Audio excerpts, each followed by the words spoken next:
It's What's Hot in Tucson 2021, the live broadcast edition.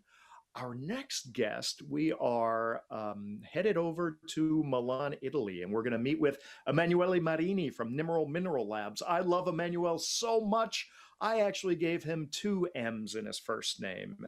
That's not normally how you spell it, but hey, you know, he's a great guy. So with that, let's turn it over to Lauren, Peter, and Emanuele. Welcome to the show. So good to see you, and really looking forward to what you're showing us today. Hello, how are you doing? I'm doing well, and you? Everything is fine?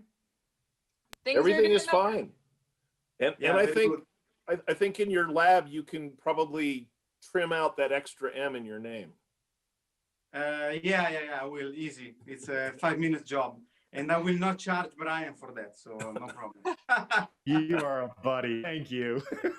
Yeah. So well, we are here in Milano due to the COVID situation and the pandemic that is stacking everybody at home without letting us moving. So anyway, I set up a couple of cabinets today just to give a quick look to some rocks that I have that were going to come to Tucson, but they are not going to come to Tucson. And then I have a few things, some cool rocks in the safe. So if you want, we can start from this cabinet. Sounds good. Yeah, so we have a nice selection of colorful minerals. Some are rare, some are not rare.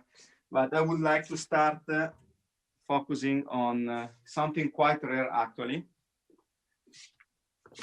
So recently, there was a big find of pollucite from Pakistan and Afghanistan. And this one is not from this find, is from an older find. But this specimen has the particularity of a very well-shaped crystals, and the surface is pretty well conserved. And it has also some gemmy portions that is not very common to have a crystal with this very well-preserved shape and gemmy areas as this one, you know. And it's sitting perfectly on a matrix of very thin mica, probably is like cookeite or polylithionite. And it's a beautiful thing in terms of rarity, and also the size is correct and it's very balanced. I love this thing. It's not a super aesthetic mineral, it's a white on creamy, but for what it is a beautiful piece. The setup is incredible too, just the way it's perched there. Yeah, it's something that you don't see very often. Yeah. Thank you. Then we go to see something quite old. Okay. This is, I don't know if you can see it. Oh, wow. Look at that axonite. Okay. This is a very good axonite from Ural Mountains, Puglia. And believe it or not, is sitting exact place. The color is really good on that. Yeah, and it's really good color, very gem, luster is great. And again, the setup of the piece is beautiful. I mean, I love this thing.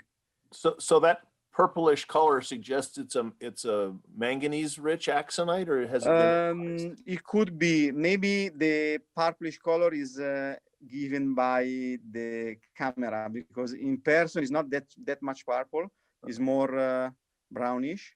Mm-hmm. But probably there is a little bit of manganese as you see this color effect in the camera.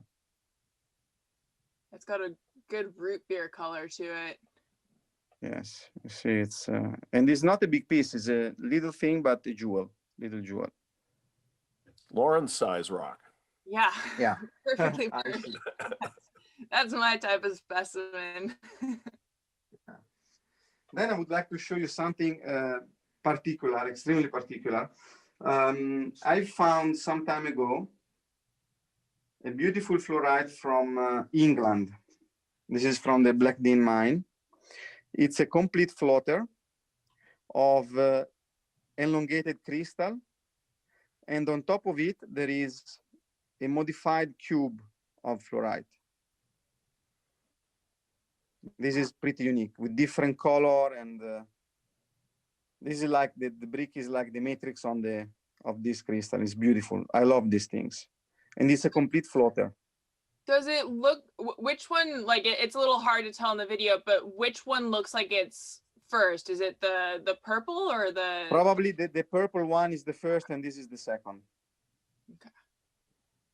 That is But you wild. see it's, you see the color now? It's better. Mm-hmm. Oh yeah. Yeah, this is like this thing seems lab grown, and I can tell you we didn't made it in the lab. Eh? This is Mother Nature, and I really love this thing. Also the balance and superb. Okay. Then we might go to the other cabinet.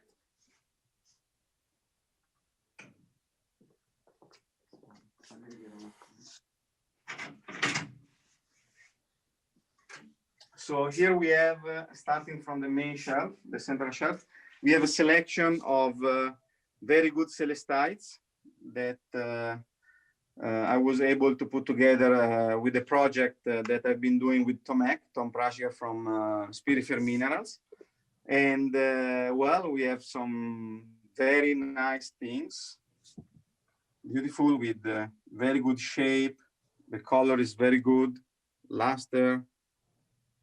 You know, celestite has to be color with a good color, good intensity of color, and these ones, luckily, they have. They look like they've got good blue. Yeah, they do. They do are.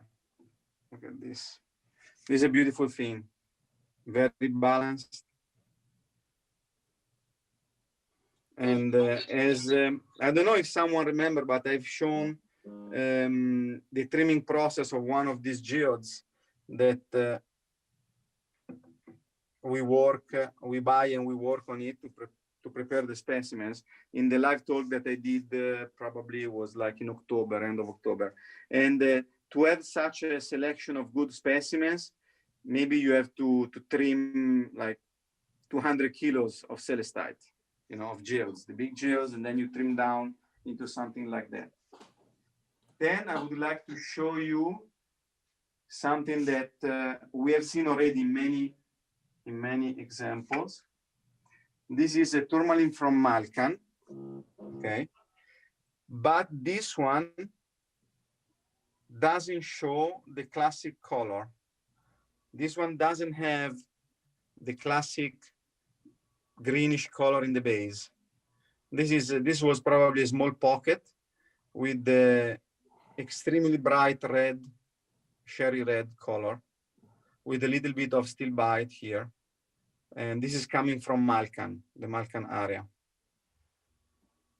This is pretty unusual for the locality with a fantastic color in the tips. And gemminess at the tips too. Those cranberry, yeah, gemmy cranberry tips are gorgeous. Yes, very sharp and cranberry tips, and this one have a different color than the other ones. Mm-hmm. I would like to show you this one also. Oh yeah. Sits well too. Yeah. Well, someone did the trimming. I don't know who did it, but maybe you know. Then I would like to show you something quite special. It's another tourmaline, but this is from a really unusual locality. It does look like Elba Island, okay? But it's not. Guess from where it is? That's hard. That yellow color is so unusual. Yeah. The pink tips. Is it? It starts with M. Madagascar? And it's not Madagascar. No, it's not Madagascar. Huh. It's closer to Italy than what you think. This is coming from Morocco. Morocco. Really? Wow. Yeah. This is one of the specimens that, again, in cooperation with the Tomac, we were able to purchase a few years ago. And we are on this because they are so nice and beautiful for Morocco, and the locality is something that has never shown anything like that. And they are very, very similar to Elba Island tourmalines. Especially this one is pretty cool and very similar. The color, the coloration and the association. Yeah. What? Sorry?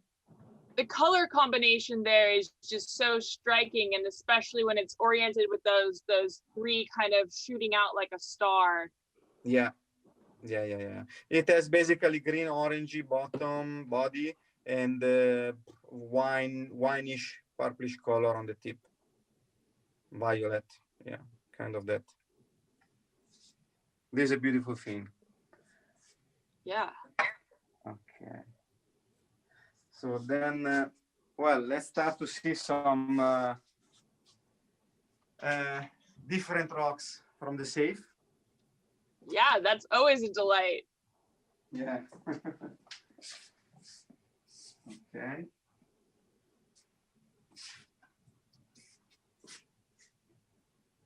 So let's start with this box. This box, Lauren, is something that fits your size. What is in this box? Yeah. I really love little things, small miniatures. Mm-hmm. And I prepared a selection of them to show you today. So let's start from, well, this one. Okay. So this is a beautiful, this is a beautiful Vesuvianite from Canada. The green is great. Yeah, is great green, and here also a bit of chrome green. It has a little bit of chrome color. And the luster and the terminations, these are very nice, beautiful. It looks like a floater. It does actually, because, well, it's not really a floater. This was attached somewhere, but it's completely rehealed on the bottom. You see the chatoyancy, you know. But this is a beautiful, beautiful thing. It's not big, it's small. It's like 1.5 inches or 1 3/4 inches, but it's lovely. Then we go to a locality that is near Italy, next to it, nearby Italy. This is a beautiful Guindel quartz, pretty closed. Okay, very nice twist. And the geminess, you see the finger through, the geminess and the fact that it has no damages at all, is pristine. And this is something that you don't find very often. We can see your fingerprints through it. Yes, look. This is a really nice object. You see many, but not this quality and not this shape. Then let's go again into tourmalines. This is from Russia, Malkan again. It's so pink. Wow. This is beautiful. This is the best from Malkan, probably the best quality from Malkan. The termination is so gemmy. Yeah, and it's so sharp and the modification there at the top too. Yeah, the 2 order of the pyramids, very clear and showy. And the geminess and the transparency of the color of the crystal and the neon color, because you don't see it through the camera because it's difficult to show the real color, but I can tell you that this thing is neon. And especially accented with against the white there. Yeah, that's a mica, polylithionite. And on the back, as usual, there is a little bit of steel bite, you know, zeolite and 2nd generation, late stage of crystallization. This is a beautiful thing. Then we come to Italy. This one I call the mushroom. This is a pyrite from Elba Island, okay? But I call the mushroom, you see? Looks like a mushroom. And still on the hematite there. That's a cool association. Yes, it has hematite on the bottom, coating the root of the crystal of the pyrite, okay? And then you have the pyrite that is completely crystallized. You see also on the bottom here, everywhere. It's like really a mushroom, you see? And you have a perfect shape, pyritohedron shape. Great luster and no dings, no damages. Again, a small thing, but beautiful and perfect.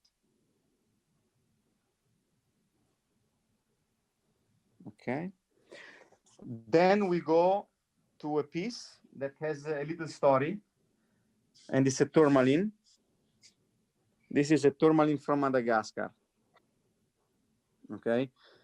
This is a specimen that was found probably 10 to 15 years ago. And I sold the parcel to one of my clients at that time. And then, like a couple of years ago in Munich, I had the chance to buy it back, and I bought back the whole parcel and kept this one. Because this one has the best color ever. That is hot pink. Yeah, this is I mean, it's almost red. Yeah, it's red. It's red, cherry red with the slight yellowish tips time to time here and there, but it has the color and the luster. This is like superb. If you cross your eyes, you could convince yourself it's a Proustite. Yes, probably. Yeah, with a good glass of wine. Yes. Yeah, that's a beautiful thing. So let's move to some other items.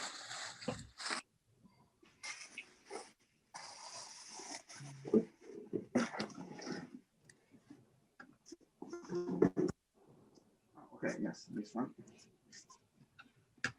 Now we go to something that is not that small. So this is a indigolite tourmaline from the Golconda mine, Golconda #1 mine. This is a beautiful specimen that was kept aside for this Tucson show, but it's here. So this is one of the specimens coming from the beautiful pocket found in 2018. And you have already seen probably something like that in the market or similar coming from the same pocket. But I would like to point the attention on this specimen because it has a beautiful, beautiful, beautiful color. And the association with the bright violet lepidolite and a little bit of clevelandite spots like here and there makes the piece fantastic. It's like an explosion of my favorite colors. Yeah, this is fantastic. And look at the three-dimensionality of the piece. It's complete all around. Wow. You see? It's complete all around. It was probably attached, well, it was attached, okay? And basically the attachment are just this spot and this spot. That's it. So it's a burst, beautiful burst of indigolite tourmaline and lepidolite. And this is probably one of the bigger sized specimen range in the 3rd or 4th place overall from this pocket.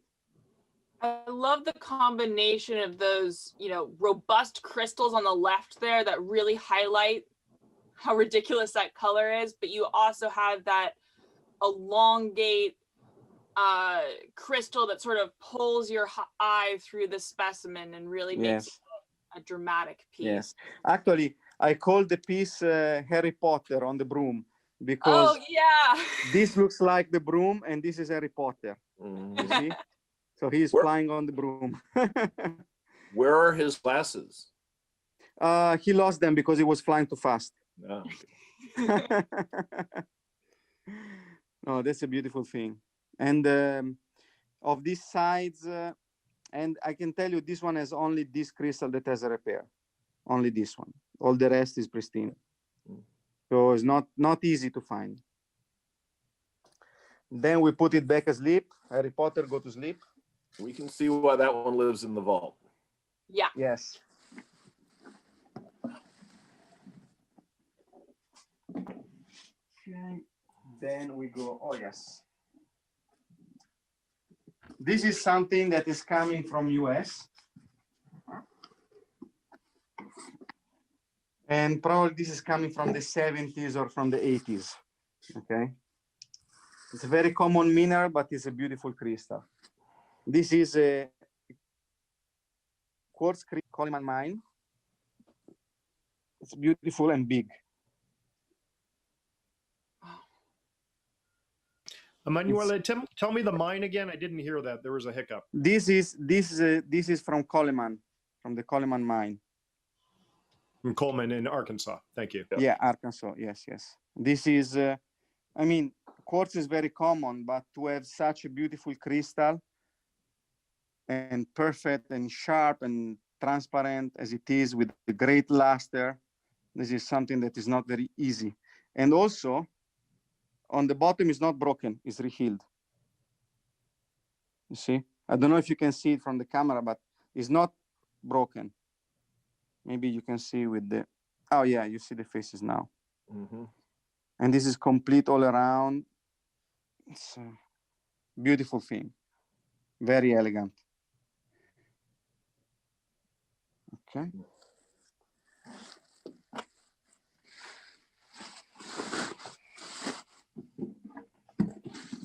Then we go.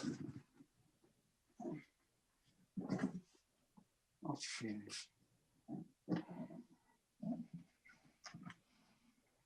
Okay, this is something from Italy. We have two pieces from Italy that I was able to purchase a few months ago. So this is a sulfur. Okay. This is a beautiful sulfur specimen on aragonite cast after aragonite. Oh, I love that combination. This is fantastic. This is coming from the Cozzodisi mine, okay? And according to some of my friends that are coming from Sicily, and they are living in Sicily and they are expert of sulfurs, something like that is not absolutely common, especially from the Cozzodisi mine. The particularity of this specimen is that there were primary aragonite, okay, that got dissolved, and there is just left a cast of microcrystals of aragonite after the aragonite. Mm. So this is something really, really rare. The combination in terms of the texture there is so striking. Yeah. I mean, those sulfur crystals would be great on their own, but with that, you know. Yeah, with this burst of aragonite casts is something really unique. I can tell you that few of my friends that I've been shown the piece, they were like, "What?" Yeah, I say, "Yeah, I got lucky." Looks like something from the bottom of the sea. It's the aragonites look like giant barnacles. Yeah. Yes. Exactly. So let me put this back. Then we go to the other island of Italy, Sardinia. This is one of the finest barite I have had in my hands. Mm. This is coming from Villa Massargia. It's one of the most classic localities for that has been producing barite crystals and specimens since ever in Sardinia, since they collected they started to look for collection minerals. And this is a beautiful thing because it has a flower of barite crystals on top with a beautiful doubly terminated crystal going through. Mm-hmm.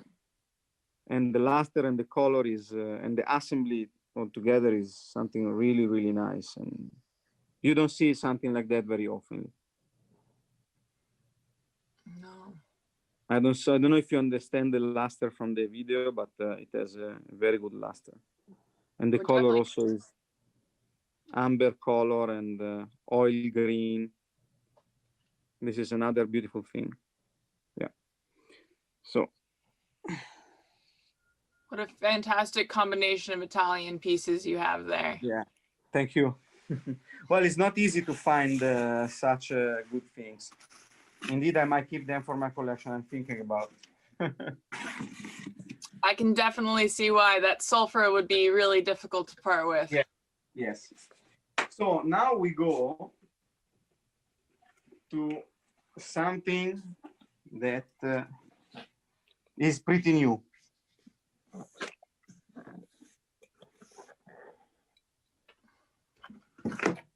So these are new tourmalines from a recent find from Brazil.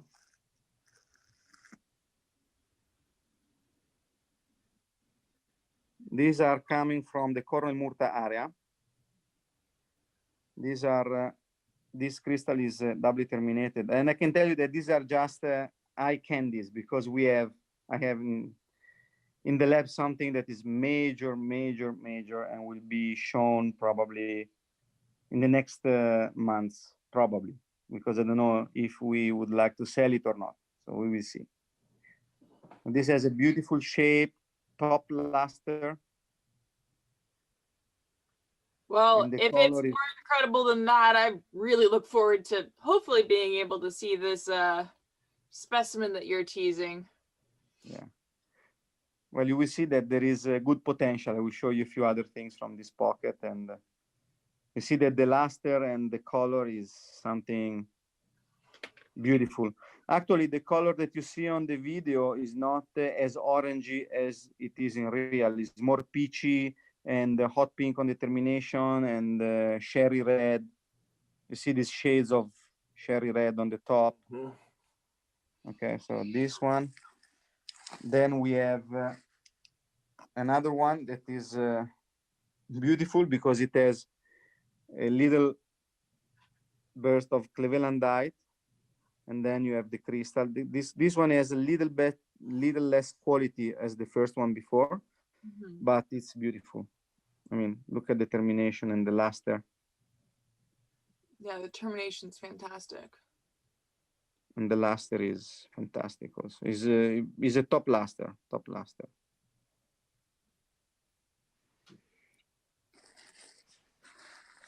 Then we go to something on matrix. This is something very nice.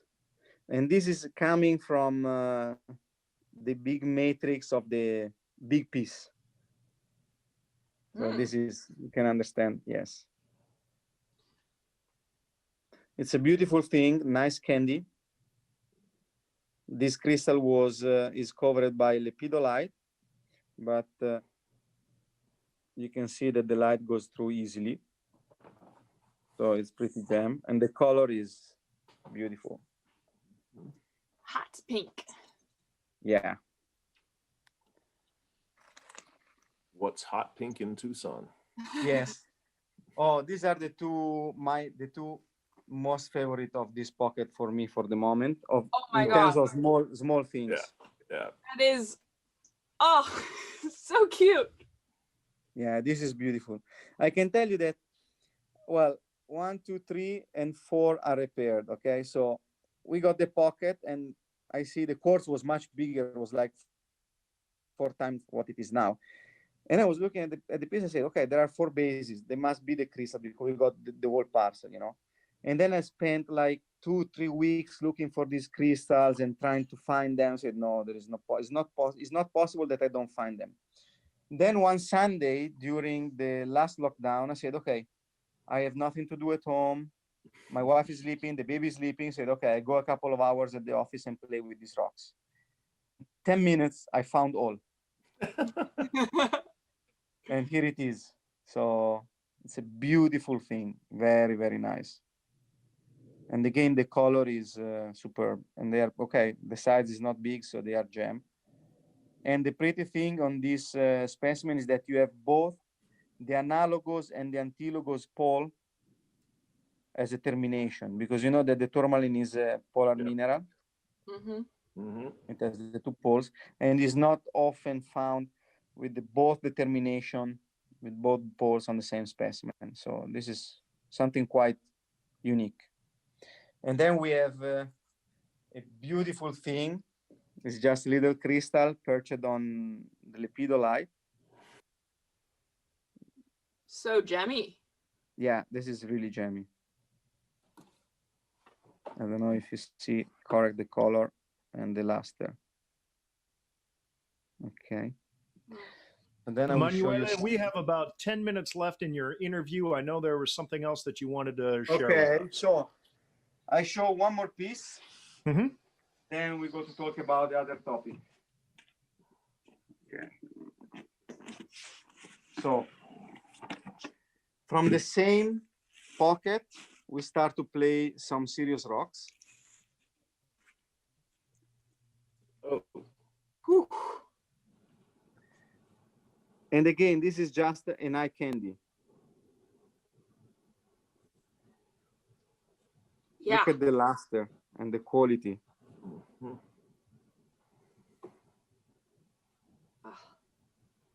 I don't know if it is focused or not because I don't see it very well focused, but It's pretty good, actually. You're getting good reflections off that termination.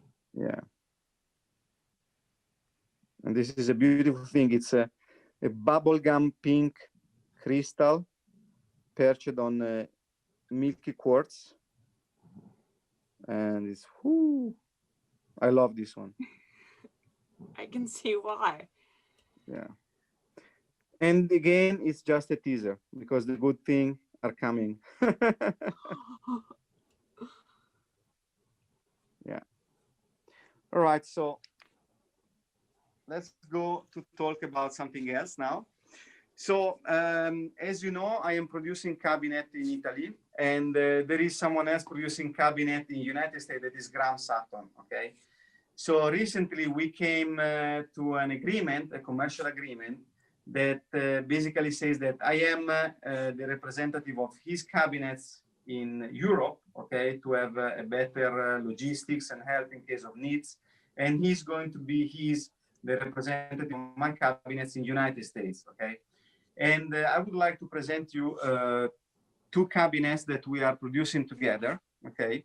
The first one is something really nice. You see, it's a black cabinet with a beautiful flower on top of it.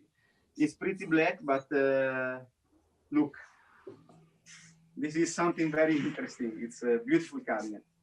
We just made it out. I just got it like a month ago. Oh, wow. Yeah, can you make it so that the James Bond theme plays when you open it like this? Yeah, if you want, yes, I can do that. Well, the technology can do everything. So basically, is a hidden cabinet that will allow you to hide the specimen whenever you want from visitors in the house or whatever. And it's also very safe because we used very thick glasses, and all the construction of the cabinet is metal. And this is already available from me and Graham, okay? And of course, you're asking how can I put the specimen inside the cabinet? There is one side that is opening, of course, here. Oh my God. Yeah, and it's all mechanized. Everything is mechanized. So you can open, now it's on the back. We are also producing cabinets with the opening on the front, glass that is sliding up and down. And nothing. This is a beautiful thing, nice, and it's something new that we are producing. As lighting, we have LED tracks, and you can have a mix of light temperatures in the cabinet, so you can play with the colors, etc., etc. And then we have this big cabinet. This is a new cabinet made on my project. It's the classic cabinet that I'm selling, but with some improvements in terms of light technology. So we have no more the plug-in LEDs, but we have LEDs on tracks. So you have the tracks in the corners, and you can slide the LEDs up and down so you can put them wherever you want. Okay, so this is the particularity of this cabinet, and you have 4 tracks, one on each corner, and then you have 11 spotlights that are focusable on the top with different color temperatures, etc., etc. So in case anyone from Europe would like to have these cabinets from Graham and me, you can just get in touch with me. And in case someone from United States would like to get these cabinets, can get in touch with Graham, and he will manage everything. Okay. That's really cool to see. I have a question. What's the type of lift on the mechanical one? The lift is I don't know how to tell. I know it in Italian. It's a big screw, probably. It's a big screw that is going up and down. Okay. And is moving, okay, the mechanism. Because there is also a pneumatic system that can work, but I prefer the screw. Yeah. Yeah. So this is just a little secret, but it's no more a secret. And then Emanuele, on the cabinet where it comes up like that, what are the service options that you offer customers if something goes wrong with the lift? How can you service it for them? Okay, well, about that, due to this fact that there might be some issues, we organize with Graham the service, the customer service, and in case there will be any issue, he will manage to solve the problem. Also because there is the access to the mechanical room on the back, okay? And in case you get stuck with the specimen inside, you can move the cabinet up and down by hands. So you don't need electricity, okay? So we studied the system that will help about in case of issue. We thought about that, and of course, as collectors, because Graham also is a collector, we managed to solve the issue. Now, what about warranties on it? Because typically we don't expect that of a case, but on something with moving parts like that, I would imagine that customers would be interested in any kind of warranty on that. Well, for now, we had one cabinet produced a few months ago, and I spent every day maybe 2-3 hours playing up and down, up and down, up and down, and nothing happened. But probably I didn't have discussed yet with the Graham, but probably we will be doing something like 2, 3, 4 years. And anyway, in case there will be any issue, we are always interested in making the client happy, the customer happy, and we will solve the problem in case there will be something, because for now there is no issue. This is the policy. And then can you briefly tell everybody what the differences are in terms of your cabinets and Graham's cabinets? Oh, yes. Graham's cabinets. So basically, me and Graham noticed a big difference in terms of sizes, okay, of the cabinets that are requested by the client in Europe and by the clients in the United States. So mostly is the width of the cabinet. In Europe, we do sell a lot of 90 centimeter wide cabinets. And in the United States, you have 1.2 meters. So it's like more like this bigger, it's wider. And I don't know yet, I don't know why, but probably is due to the fact that most of the cabinets are used for the shows, and they give a much better view, wider view. And also the spaces are bigger, because probably the houses in the United States are pretty bigger than the ones that you have in Europe, or I don't know why, but 99% of the cabinets that I've been selling now is 5 years, 90 centimeter wide. And the United States, Graham told me 99%, 1.2 meter wide. I said, okay, well, that's fine. we keep these sizes, and that's it. Wonderful. And so you're going to have stock of both cabinets in both places, in Europe and America, so you can deliver rather quickly instead of special ordering? Yes, we are planning to do that. And of course, the stock will be shared in Italy. For the number of the cabinet will be 99% or 95% the European cabinet, and the rest of 5% with the US cabinet size, and the opposite in United States. But anyway, we will have cyclic production every probably 6 months, and we will. The worst case scenario, the client has to wait 6 months, because if we run over the cabinet, if we finish the cabinet, then he has to wait 6 months for the delivery of the new lot. But most likely, we try to have always something available during the year. Wonderful. Well, Emanuele, thank you so much for spending the time with us. For those of you who want to see more of Emanuele's specimens and the work that he does in the lab there, we did an interview with him for Mineral Talks Live back in November of 2020. That's available online, mineraltalkslive.com/episode 23. Emanuele, that's going to do it for our time today. Thank you so much for sharing everything. Thank you for spending the time. And for all you viewers out there, stay tuned. We're going to be ready with our next interview in just a few minutes. Thank you.